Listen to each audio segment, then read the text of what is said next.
आपको अहम खबर दे रहे हैं लाहौर से, जहां शहरी घर की दहलीज पे लुट गया मोटरसाइकिल सवार डाकू मोबाइल फोन और 50,000 नकदी छीन के फरार हुआ।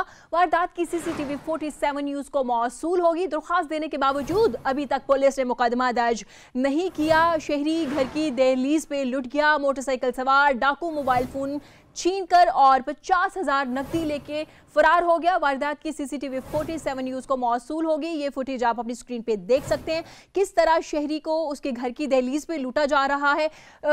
फुटेज मौसूल होने के बावजूद अभी तक पुलिस ने मुकदमा दर्ज नहीं किया है। ये बारे में तफसीलात जानेंगे नुमाइंदा 7 न्यूज मलिक मुश्ताक से। जी बताइएगा, क्या तफसीलात है आपके पास? जी बिल्कुल, शहर लाहौर में स्ट्रीट क्राइम की वारदातों में इजाफा दिखाई दे रहा है। ये सब्जाजार का वाकया है कि उस्मान नामी शहरी अपने घर के दरवाजे पर ही खड़ा था कि दो असला लेकर दो गन पॉइंट पर दो डाकू आए और उन्होंने उस्मान से 50,000 रुपए नकदी छीने और वो रफू चक्कर हो गए। और उसकी सीसीटीवी फुटेज भी सामने आ चुकी है।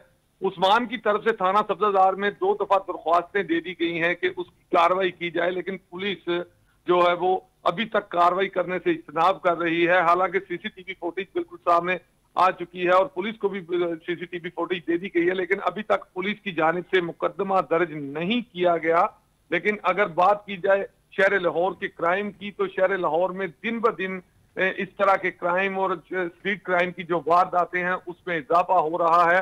हालांकि तमाम SHO साहिबान को आला पुलिस अफसरान की तरफ से ब्रीफिंग दी जा रही है। सीसीटीवी फुटेज मौसूल हो गई, लेकिन अभी तक मुकदमा दर्ज नहीं हुआ।